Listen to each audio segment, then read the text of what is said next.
For whatever reason, the blueberry bushes seem to be pretty barren. We got tons of these crowberries around here.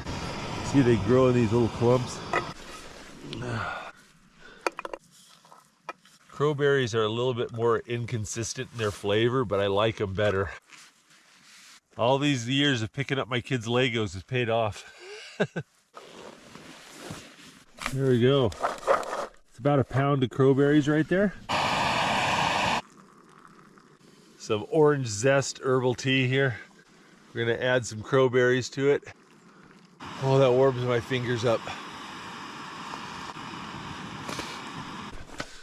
I'm seeing blueberry bushes all over the place, but I've only found like 2 blueberries.